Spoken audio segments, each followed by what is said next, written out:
they'll have the recording. I do want to start by saying that we know that this is a nearly impossible timeline. So I want to just make it really clear that there's absolutely zero judgment from us, because we're all feeling just as stressed and overwhelmed as all of you. So thank you. Thank you. I know it's been a rough last month or month and a half for all of us, but it's also very exciting. So everyone's doing a great job. Everyone is, I'm really, really excited. We're all of us at NJCTL, I'm talking for all of us, we're all super excited because we know that you're going to start your face-to-face training next week. And I know it's going to be absolutely a spectacular event. It's going to be great. So, so yeah, the red cards and the yellow cards were not meant to, I should have changed the colors. Those are kind of punitive colors, but they were not meant to be embarrassing. I apologize if they were. So let's go ahead and get started. We just want to be sure that everyone is prepared. Can you see my screen? You should see the agenda. Is it showing? Great. Okay. We want to be sure that everyone, perfect. Thank you. We want to be sure that you're all prepared for the field experience portion of the project, which coincides with the face-to-face training that starts next week. So we'll go through, we did some planning, that Vitalis, the AUST team worked together, and then Bob and I met with Vitalis earlier this week. We did a little planning about the face-to-face training, and we wanted to be sure that you have everything that you need for that training. So we're going to show you how to access all of the materials you need for training the teachers. We're going to show you how to print those. We're going to talk a little bit about, so that's here, how to print those. We're going to talk a little bit about micro lessons, which we hope will save all of your voices so that you don't have to speak for 2.5 weeks straight. You'll pass some of that responsibility off to the trainers who are there. And then we'll talk about the field experience overview. Melissa will introduce the expectations of the field experience and the timeline. So I just want to take a moment to introduce, I know, some of us know each other, but Bob is here. Bob is our executive director. I don't know if you wanted to say anything, Bob, but if you would go ahead. Sure, it'd be great to say hello. It's a lot of you, a lot of people are just names on here, but I know many of you and met many of you between the Gambia and Abuja in the past, and it's great to be working with everyone. And Susan's taken a great role in pulling all this together, so great congratulations to her. And I was awestruck by how fast you all have moved through the courses. It's faster than any group in the world has ever done that. And I know it was pushed, it was required, it had to be done because the timeline became so compressed, but you should be very proud of what you've accomplished. And even the people who are a little bit short right now should be proud of what they've accomplished, and hopefully they'll get across the finish line in time. But anyway, it's a pleasure to see everyone. Hope to see you more three-dimensional form sometime in the future. Thank you. Thank you. So we also have those, some of the field experience instructors have also been your instructors in the content courses. So Audra is here, and she is mathematics and further mathematics course instructor and field experience instructor. Maria is here, and she is the ICT instructor and field experience instructor. And then Melissa is here with us. I know that she's been working with many of you. She's the agricultural science and biology. She teaches the content courses, and then we'll teach the field experience courses as well. And then a new face, just, I mean, not really new. He's probably knows a lot of you better than I do. Joseph Kariuki is here, and he is going to be working just with the field experience for the project, this project. Because Dan and Yuri have been teaching the physics and chemistry, but he'll be helping out with the field experience for chemistry and physics. So they'll be chiming in as we go throughout the orientation, just because they've got a lot to say and a lot of helpful information. Joseph's done extensive face-to-face training, so is Audra. So when we talk about micro lessons, they're going to have a lot, I'm sure, to share. So we met earlier this week and we talked about the planning for the face-to-face training. And we were thinking that probably maybe the first day or half day, you might want to focus on the teaching methods and background and, just getting the project up and running. But we'd really like to encourage moving into content training as quickly as possible, just so that it's not boring for those who are in the training. Seeing those teaching methods in action can be really helpful. So maybe just, I know that maybe you had talked about perhaps doing a week of teaching methods, but we spoke again with Vitalis earlier this week and are hoping that you will consider adjusting that down so that you do fewer days of explicit instruction on the teaching methods. And Bob, feel free to chime in. And then just hop right into the content course training, because you'll be able to show how to do, or you'll be able to put into practice those methods, and it will be more authentic, I think. Yes, I will add just to give context. And it's good to see Joseph here too. Hi, Joseph. Oh. How you doing, Bob? Good.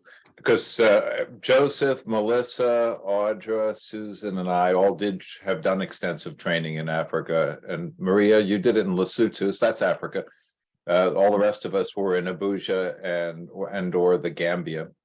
And when the first, since NJCTL was founded in 2007, we've done training, and until 2017, 8 years, it was all face-to-face training. And the model of the training was that we had this pedagogy and approach to curriculum and assessment that we built into the training, and we modeled those approaches, those teaching methods through the training itself.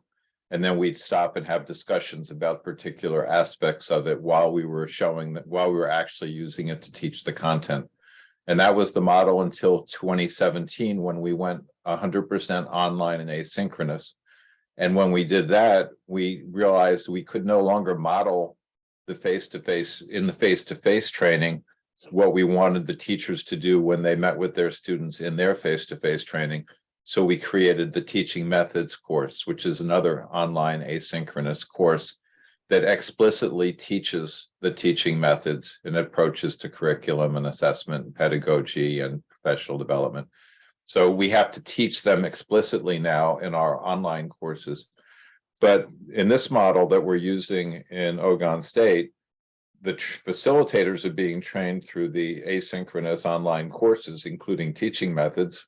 And that teaching methods course leads to field experience, because the field experience courses are modeled to be the next step in demonstrating understanding of what was taught in teaching methods.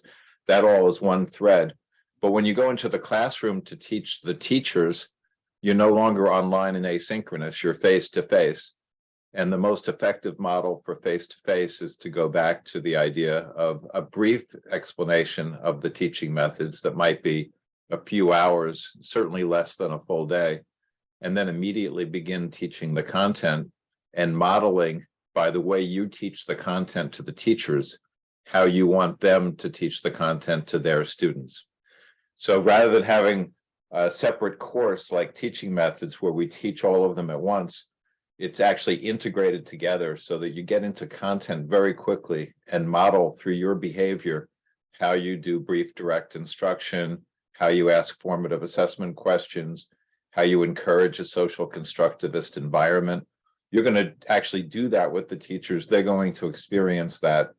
And through that process, they're going to learn the teaching methods.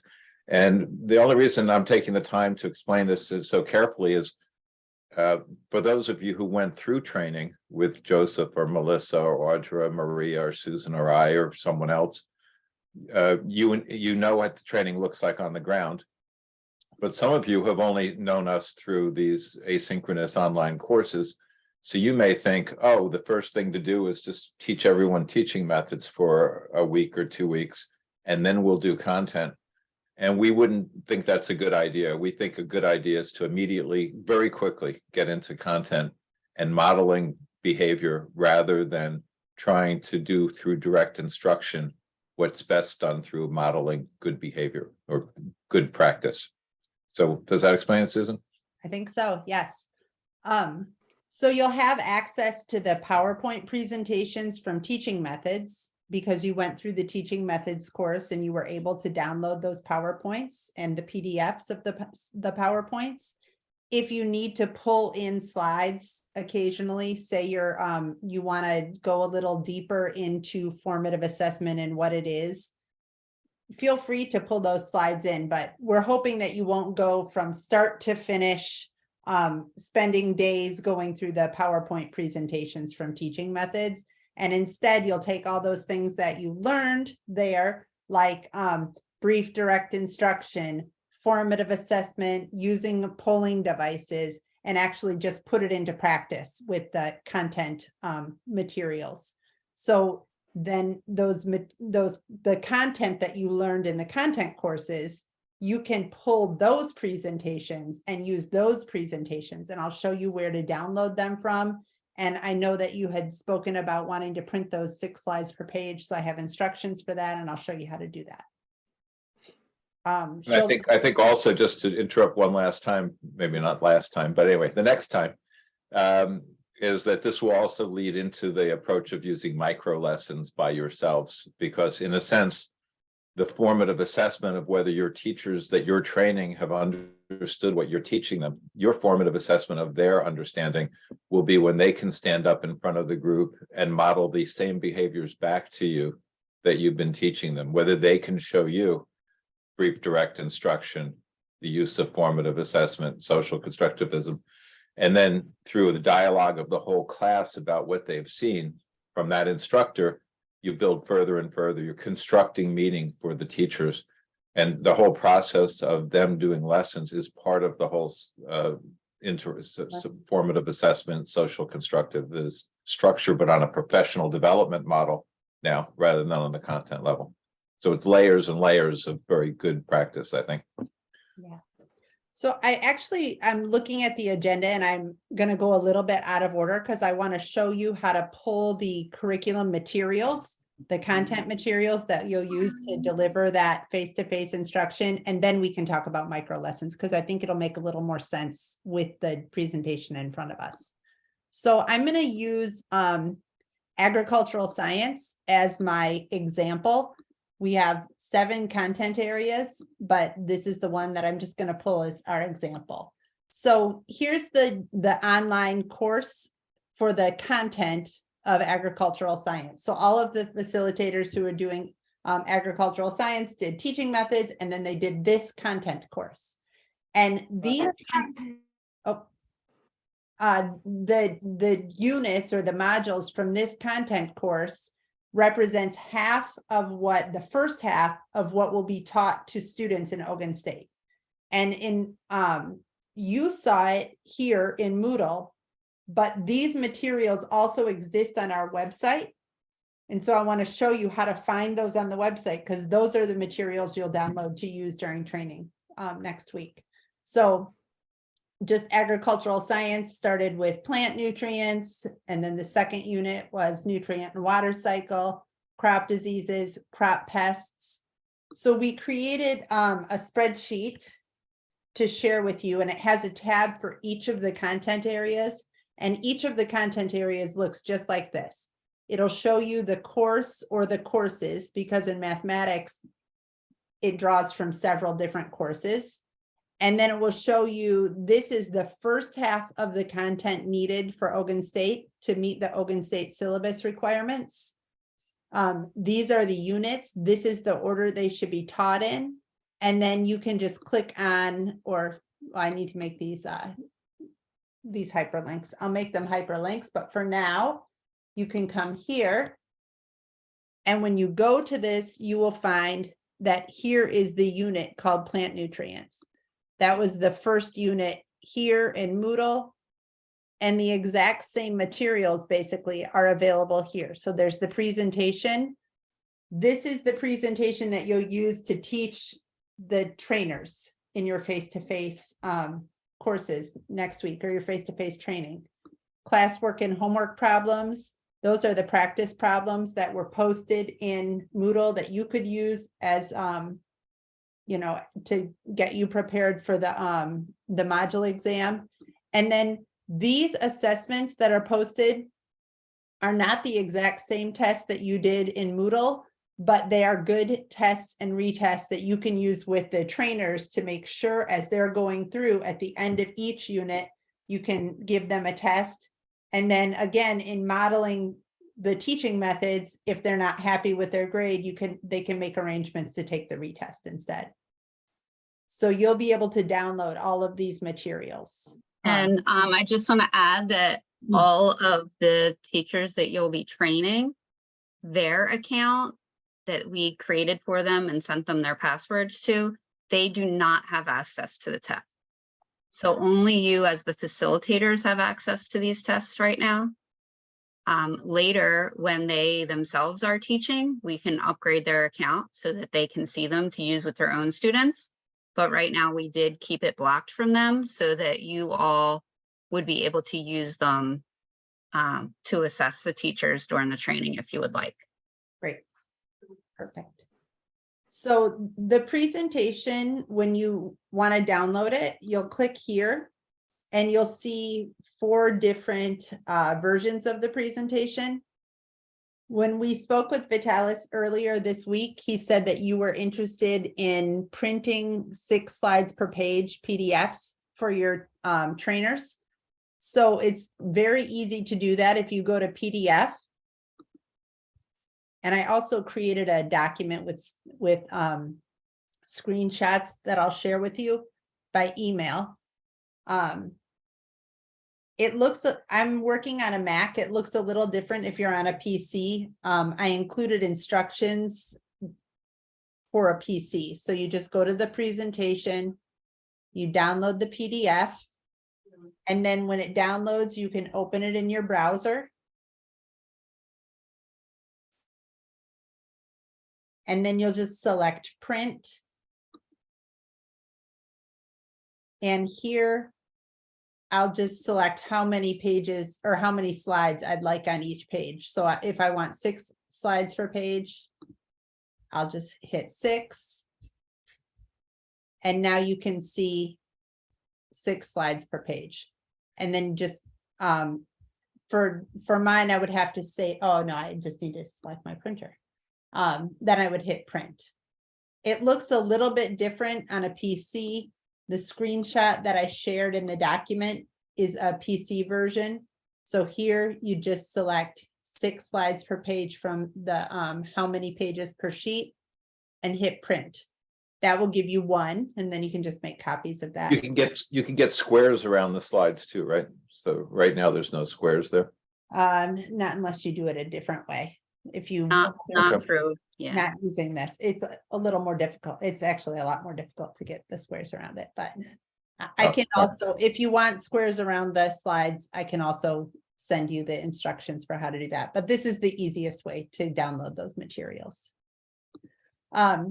You have the option. Perhaps you should do so. Oh, go ahead. I'm sorry. Sorry, perhaps you should do so. Help us with the screens around the slides. That will be helpful. Perfect. Okay, I'll send you the instructions for that.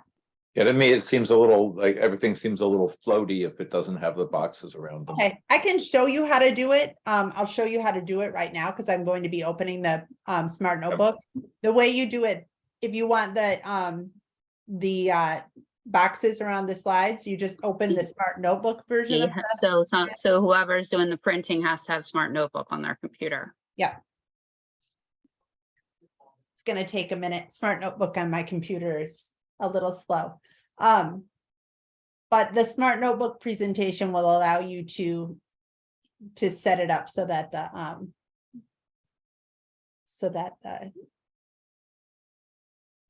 borders are around the slides. Borders, that's the word I was looking for. Took me a minute to figure it out. Yeah, I couldn't remember. The boxes. All right. Okay. So if I want to do it like this and print it with the borders around the pages or the slides, then I come into Smart Notebook and I go to, for me, I do page setup. And I have to make sure it's horizontal first, or it's yeah, horizontal, not the vertical orientation. And then I do file, export as PDF.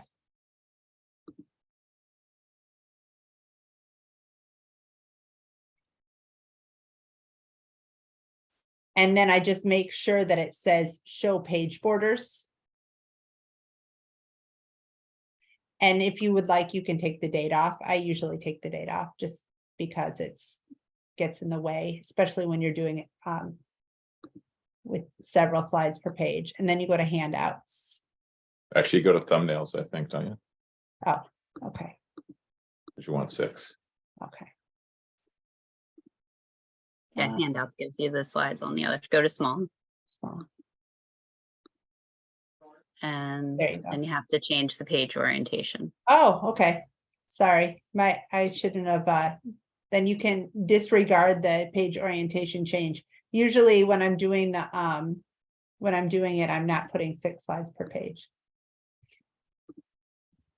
So And again, on a PC, that's all on the same screen. To get the page orientation, it would be on this here.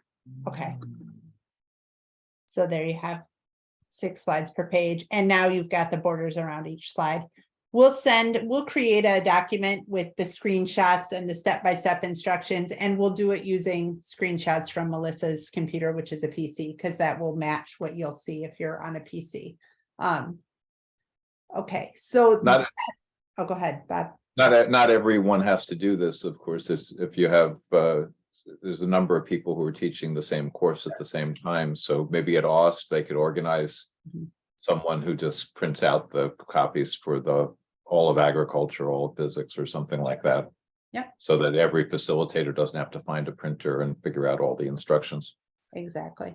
And then Yes, we have actually planned that. We have assigned those roles for specific people in the different subject areas to do the printout. perfect.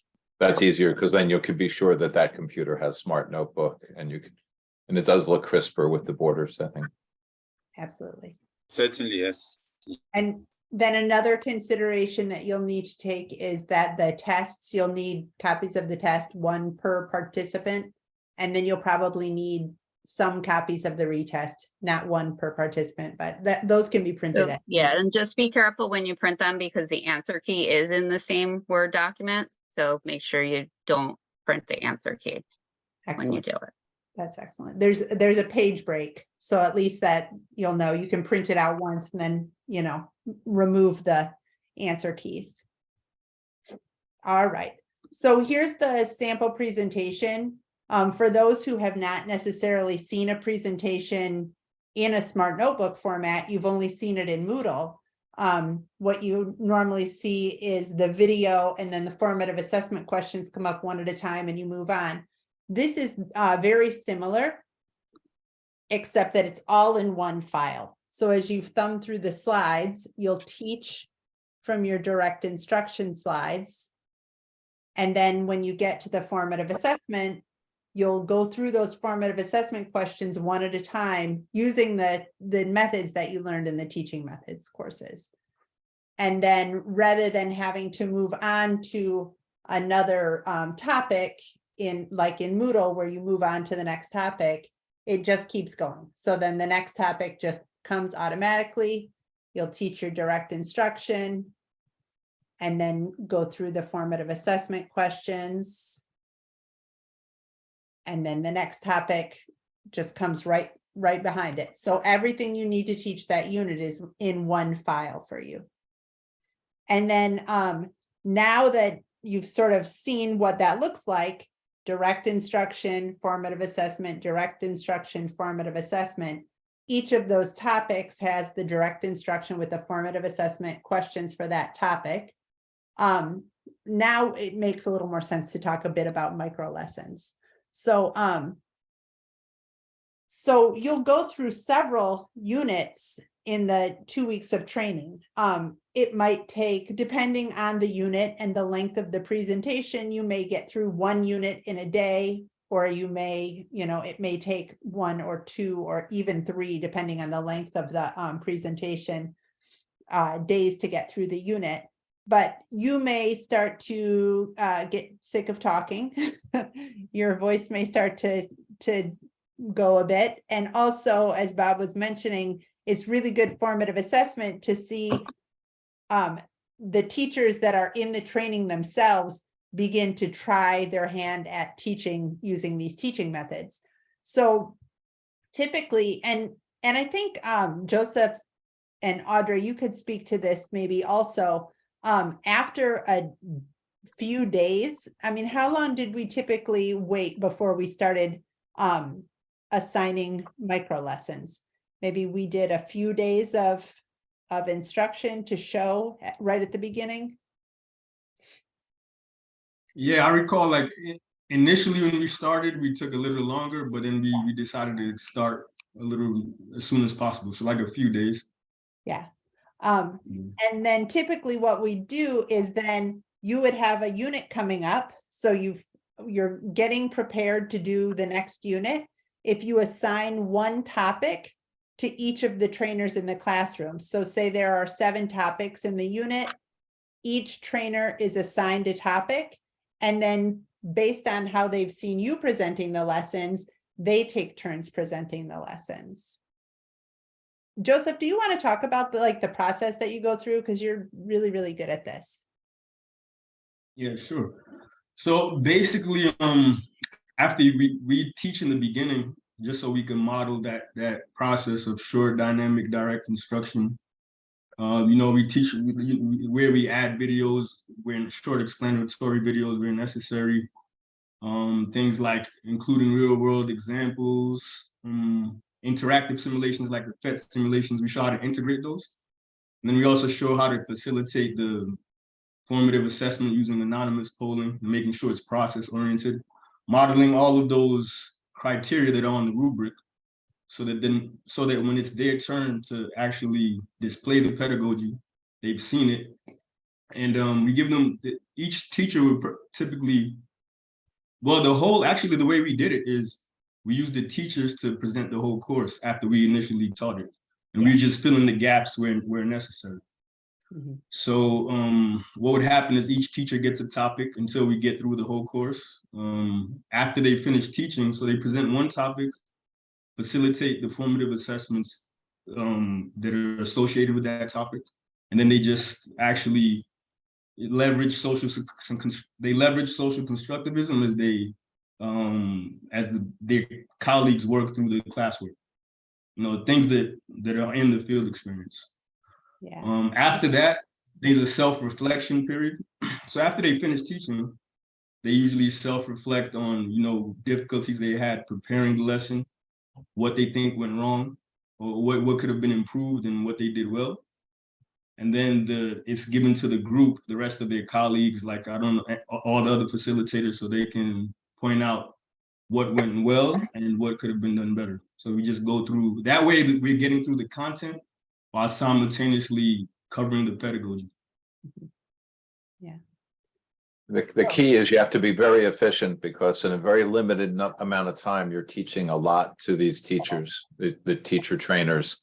So each facilitator, you can't afford to spend a day just talking about pedagogy and not going through content, because you don't have enough days to get through all the content as it is. It's going to be very tough.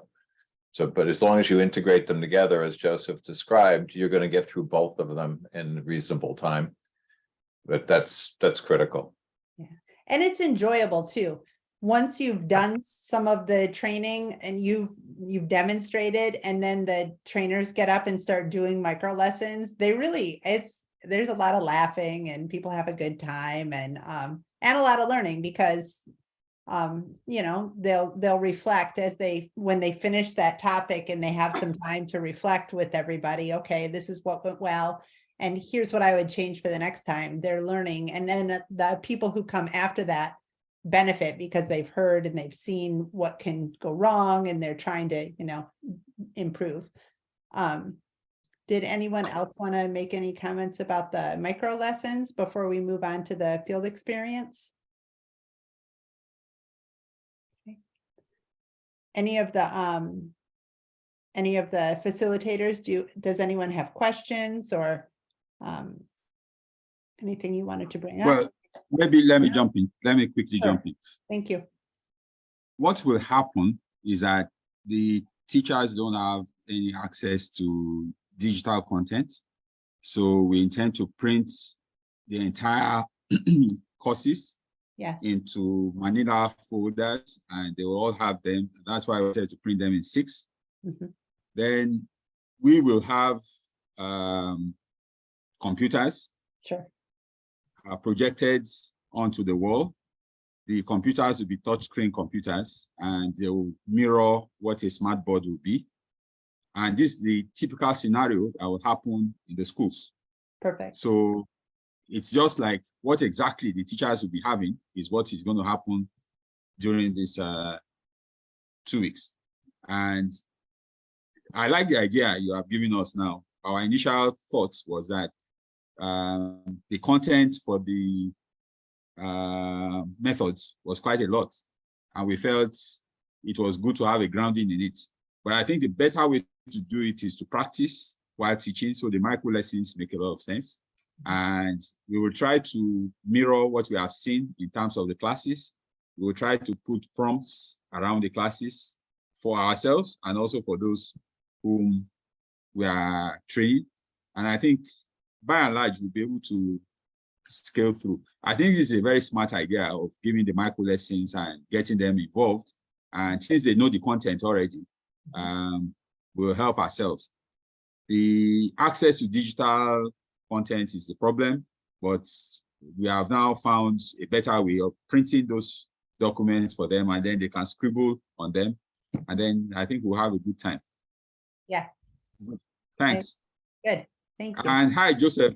Good to see you. Also, by the way, Thank you. it'll serve to get the attention of the teachers that you're training, because if they think they're going to sit down in the back of their chairs for 3 weeks while you perform in front of them, they could just go to sleep or pay very little attention. But if they know that in 24 hours or 36 hours, they're going to have to stand up in front of all their peers and make a presentation using the same techniques, then they're going to pay attention and they're going to be alert. And then when their peers are presenting, out of politeness to their friends, they have to pay attention to them. So just like students will drift off if you just talk at them, the minute nothing is going to scare a teacher more than knowing they have to get up in front of other teachers and present. So they will pay attention to make sure they know what they're doing. Focus is the attention. One thing more, let me quickly jump in. Mhm. There are some alignment issues in different courses here and there, and we'll work with you in the back end to ensure that we clean those up. Issues like units is there. The American units are still persistent in many of the slides. We also have issues where there are some errors that need to be corrected. So we work with you on the back end.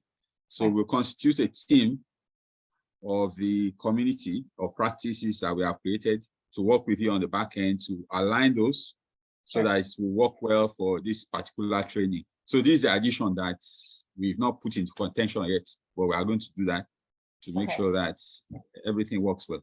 Sure. Errors, we definitely, if you find an error, we definitely need to know that.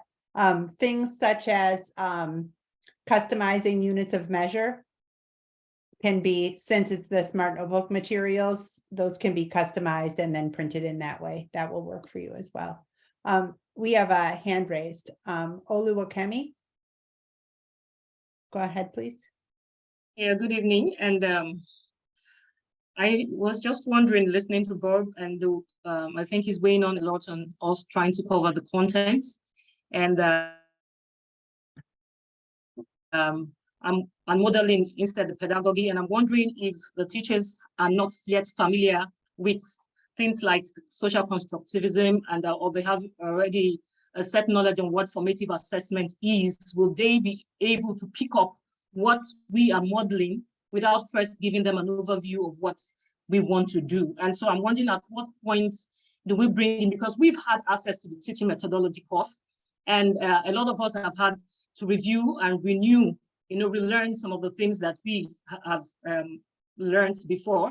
And so it's because we're teaching teachers who are going to use these pedagogies in the classroom to teach their content. And like it has just been said, some of the content, especially for my group, which is the ICT, are not directly relevant or aligned with what is happening in the classroom. And so even though we're using the content to teach pedagogy, I'm still wondering at what point, especially for teachers who may not be aware of these concepts. And so even if we're modeling it, at what point do we bring in those teaching methods, those concepts? At what point do we explain it in any way, whether some form of short direct instruction or some form of discussion of the concept or whatever it is? I think at what point does that come in if we really would hit the ground running with the content?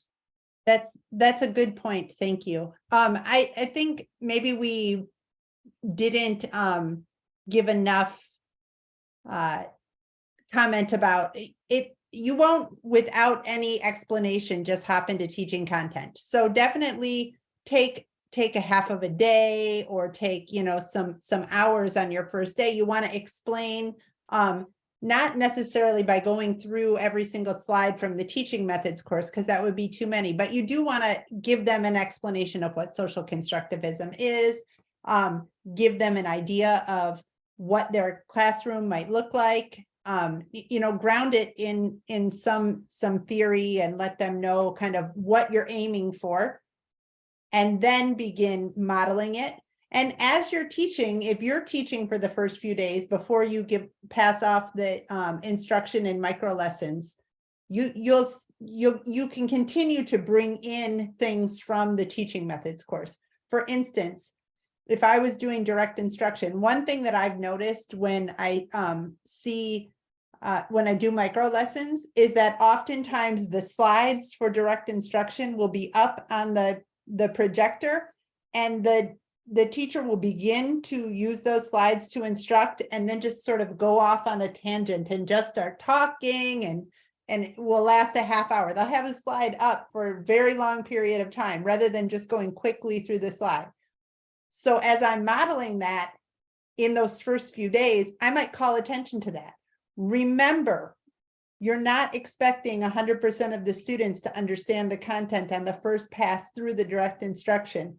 They're going to learn from each other when I get to the formative assessment questions. So you're taking those things that you learned in the teaching methods course and continuing to infuse that into your, as you model. So you're going to sort of lift or highlight those things that you're doing. So you won't just only model, you will model and also call attention to the things that you're doing so that they can see those things. Susan, do we have, Thank you. I think on our side, we could create like an hour or 2 hour, just like we did Shola and Buja, when we could do an Exworth Joseph, when we did that together. We did like an hour and a half, whatever it was, presentation of where PSI, PMI came from, the basic ideas, social constructivism, formative assessments, Vygotsky, the basic background and theory, but that could be done in an hour or two, hour and a half.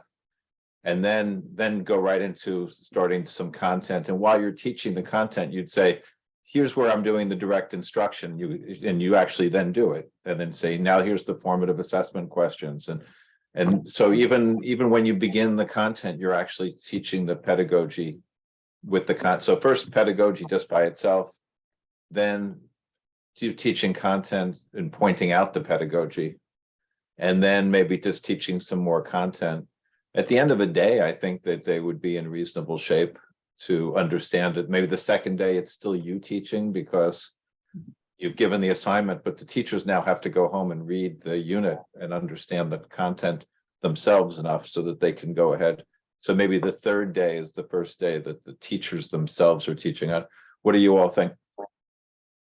I agree. In addition to that, like overview presentation, they could also, since we have the rubrics, those rubrics could be leveraged Oh, to yeah. discuss like what does good direct instruction look like, what is good formative assessment, social constructivism, et cetera. Leverage the rubrics. And I just wanted to add, if there, I don't know how many teachers there are, but it might be also beneficial to team, for the teachers to team teach, instead of just one teacher covering a topic, 2 teachers per topic. That way they can, you know, collaborate with each other and help each other fill each other's gaps. That's a good point. And it's also a very good segue into the field experience. So, because Melissa's going to talk about those rubrics. I just want to check, does that really fully answer the question that the person asked? Olowakimi, is that your name? Yes. Thank you. Is that comfortable for you? Yes, thank you. Okay. Good. All right. I'm going to pass it off to Melissa. All right. Hi, everyone. Nice to see some familiar names there from some people I've been working with in biology and agriculture.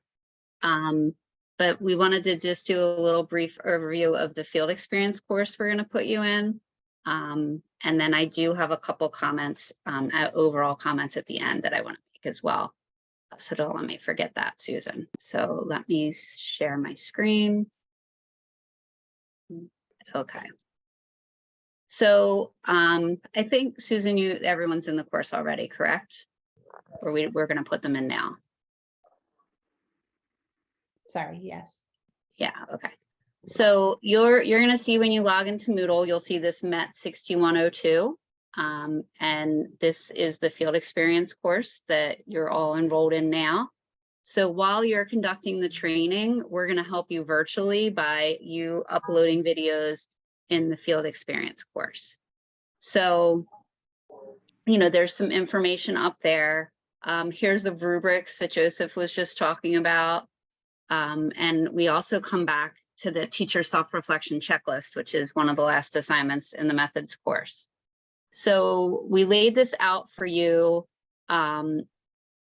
basically to cover over the next 2 weeks. So there's something, you know, little you have to do each day. It's not, when we're asking for something to be written, it's not an extensive thing. It's just a couple paragraphs about what you're doing and stuff. So it's more, you know, it's a way to share the videos with us as you're going through and doing it. So you can see we put some dates in here. So the model 1 is just, this reflection is just kind of introduction, your background. So, I mean, you really could do that now if you wanted, or, you know, before you arrive. I know most of you have to travel. So, or if not, if you could get that done by Tuesday, Joseph will be doing the field experience for anyone for the science courses. And then the math is Audra and the ICT is Maria. So you'll be hearing from them as they grade you and go in through here. So especially those in the science who Joseph hasn't been working with, this just a short introduction. Then it's basically 3 videos you're going to upload. So module 2 is the first video, which is just covering short, dynamic direct instruction. So before you do the video, so we're saying on Tuesday, the 6th, before you do your video, you're going to write a little pre-submission. And we'll read that and comment back as necessary before you would do that. And you do the filming on Wednesday and then give you a day to submit the video. Okay. So let's just take a look at this first one here.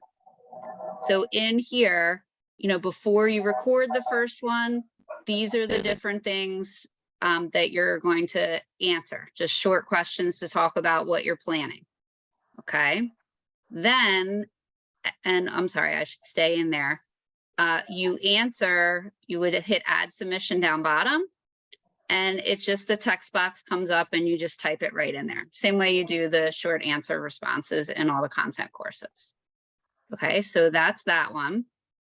And then once you'll get some feedback from either Audra, Maria, or Joseph, sounds like a good plan, or maybe they'll say, make sure keep your direct instruction short, something like that.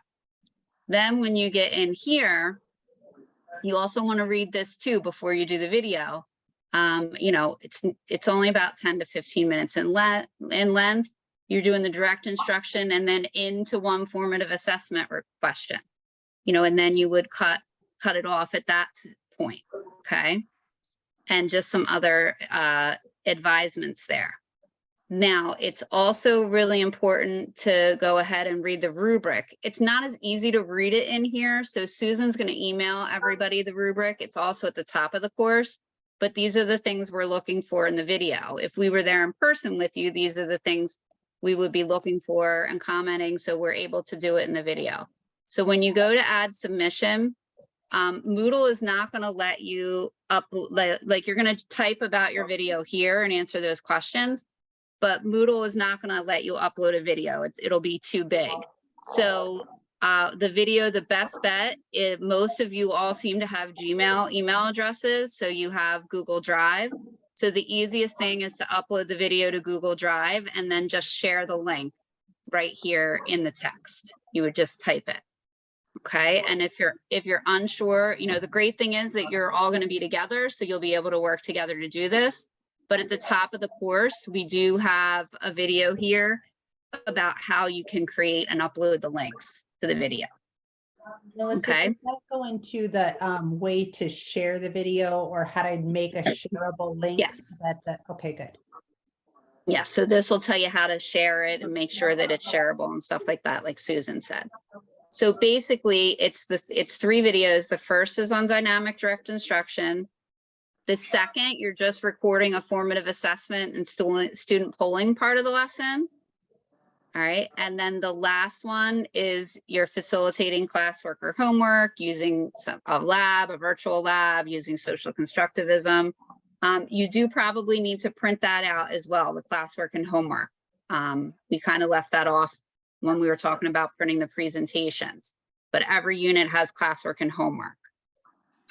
So you can see where we would be this 3rd video into next week, where the pre-submissions due Wednesday, you would film Thursday and submit Friday.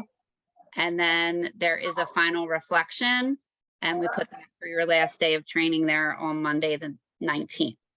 So again, you all could decide to shift these dates around a little bit or anything like that.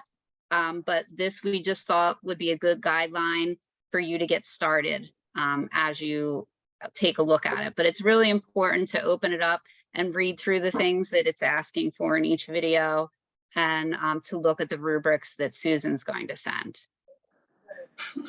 So any questions about the course? So you're basically just chunking the lesson into pieces. What we don't want to happen, we don't want you to wait and upload and share all the videos on the last day of training, because then, we won't be able to give you feedback just the same way that you're going to be giving the teachers in your classes as they do their micro lessons. So anything to add there, Joseph or Maria or Audra? No, I can't think of anything. All right, and once something is reviewed by one of us, you get an email notification that it's been reviewed, and then if you click on that, you'll be able to read any of the feedback and everything that we would have typed in there. So, any questions? Go ahead, Joseph. No, I think Vitalis has a question. Yeah, the hand. Okay, go ahead, Vitalis. Hello, Melissa. Yeah, thank you very much. That's very clear. I just want to find out, you talked about submitting the videos. Those files may be quite large, and we need to use Google Drive to do that. Can we use other options? For instance, WeTransfer. I use WeTransfer because in some cases, maybe my Google Drive may be filled up. Anyway. Yes, yeah, that's fine. Some people have a YouTube channel and they want to just post it there, any way that you find to share. There's so many ways. So okay. Thank you. Okay. Okay, my other thing that I wanted to, Hello, excuse me, please. go ahead, say again. Yeah, for the video, like, what should be the maximum length or any length? They're all only about 10 or 15 minutes. It says it in there. And again, we're not looking for professional video. You know, you literally just take your phone or something like that and stand it up. Even you could do like open up a Zoom video session and record it and turn your laptop camera to face you. You know, it's really, if we can't, obviously there's going to be a lot of teachers in the room and it'll be difficult to see the whole room and hear you. As long as we can hear you and see a little bit of what's going on, we'll be able to, you know, give you feedback and understand it. So don't stress about the quality of the video or anything. Like I said, here in New Jersey, we have a lot of teachers, they just prop their cell phone up or even, you know, use an extra laptop and like record through Zoom or something. Then whatever works for you. It's all right, that's fine, thank you. So when you're going to see a little bit of a difference when you see that the teachers, when their access to the online course as opposed to yours, because you took the full course and you know, you took the proctored exams and all of that. In the version, they're in the same course, except they're considered our self-study version. So they'll be able to see the lab, but they won't be able to submit it, and they will not see the assessments. So when you look at their, like you all had a pretty long course completion progress bar, you know, where we could track your progress and see. Theirs is going to be much smaller because they're not going, the only thing that's going to show up on theirs is the mastery exercises.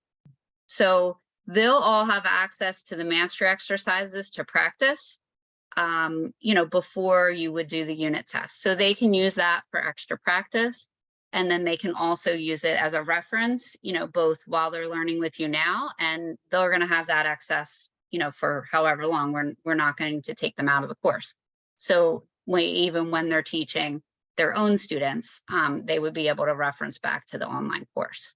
So I just wanted to point that out. So when you're looking at theirs, it will look a little differently than yours, you know, when you're looking over their shoulder.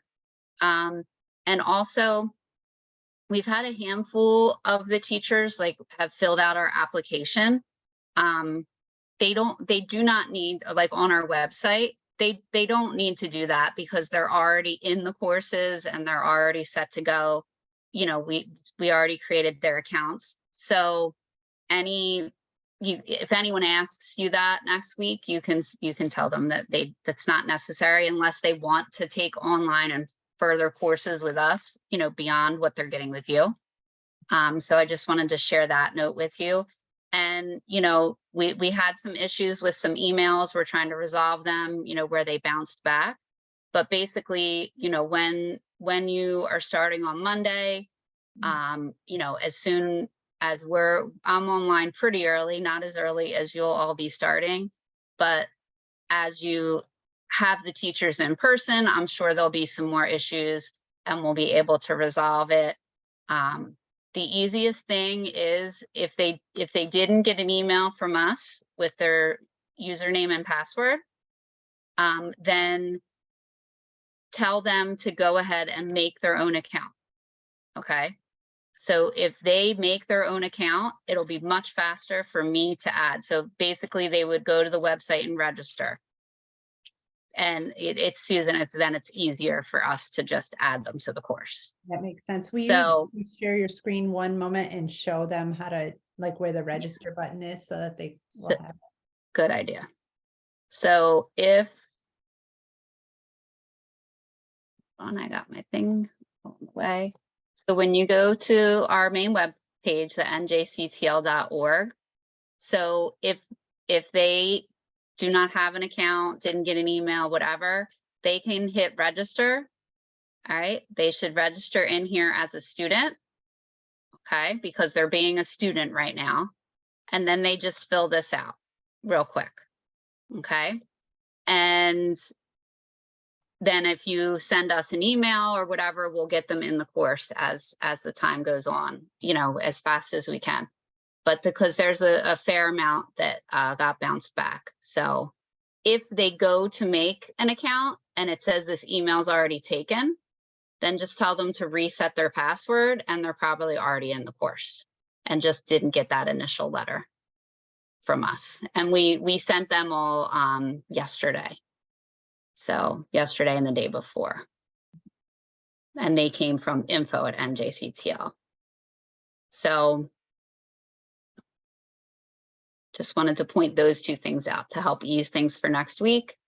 And just know, you know, Susan and I'll definitely be online for any issues as they come up, you know, probably by your afternoon time. So pass it back to you, Susan. Great. All right, I just want to leave a couple of minutes for questions. We've gotten through the full agenda and hope that you feel prepared now for locating the materials to do the training with, how those can be downloaded, and then also your field experience, how you will, it's very exciting for us. This will be the only way that we get to see the face. Yes, what's going on? So we're excited to see the field experience videos as they begin to come in. Are there any questions? You can type them in the chat window or you can unmute yourself. Yeah. The only thing that I want to ask is, I would expect you to be in the back end so that we can rush back to you and say, this is not working. Absolutely. Or something of that nature. But by and large, you know, our thinking has been better formed, because the initial thought was that we will do the methods as, you know, as much as possible, because we felt that was the real thing. But it's the experience and the modeling of that method that is the key thing. We are definitely going to have issues that we'll get back to you before the day of commencement. But notwithstanding, just to assure you that we want to be ready to give you feedback. We want quick responses. I think it's getting exciting for me that we'll be able to do it. Good. It's getting exciting for us too. Bob, you're muted. When is the first day of training begin? And Joseph, where are you going to be located on that day, once we hear what that day is? Monday. The first day is going to be the first day is going to be essentially Tuesday. The first day is more of registration and getting everybody together. Tuesday is going to be the real work. Okay, but Monday you'll be, you know, you might have account issues and things like that coming to us. And Joseph, where are you located, Joseph? I'm in Kenya now. So you're on a closer time zone, maybe. I guess it's in between. Yeah, I'm early. I'm 2 hours earlier I'm 2 hours ahead of Nigeria. And we're 5 hours behind. So between us, we should be able, if emails go to everyone, we should be able to be okay. Yeah. Okay. Although Joseph probably doesn't have the same facility at this point with like email account corrections and things like that. But he does have vast experience with the training and the equipment, all of that. So. Yeah, I think by the time we start on Tuesday, it's going to be more of the field experience rather than emails and all of that. So we hope that by Monday we'll have cleared all of that registration issue, and Tuesday we are starting the real work. But make sure you copy everybody on your emails, Shola, as you during starting Tuesday, so that someone will be around no matter what. Sure. No matter what time. And it's comforting to know that. Go ahead, Shola. Yeah, it's comforting to know that Joseph is nearby, 2 hours ahead of us, so we'll have a field experience guy. You're covered. You're covered. Yes. Excellent. And we'll be in touch before that and make sure that we coordinate, email addresses and we're all in communication. And we do plan to be available as you need to support the training, because we know that there will be things that you need and we'll be watching for emails. Yeah, and and able to even, hop on a quick Zoom call if Sure. needed too. So Yes. Thank you We're very gonna much. get That's helpful. When are we going to talk about the alignment issues that you have questions about that? Because we've only got a day now, right? Tomorrow. Yes, there are quite a number of them, and the subject matter experts are here, and they need to be addressed and corrected. Some are just basic errors which can be removed, but some are structural in the sense of us making the exact corrections. And it cuts across all the different subjects. Do you have those documented in some way? Oh yes. Good. Yes. Can you So share those with us? we share those with you. Yeah, share them via email, and then are you available to discuss further tomorrow if needed? Tomorrow is a bit tricky. Perhaps Okay. maybe Monday may be a better day. Okay, Because let Monday us- is more ceremonies and all of that, but we'll have gathered and thought through them so that we condense them into subject groups, and then you can understand them. Thank you. That's perfect. And then Monday will work. And I'm going to stop recording now since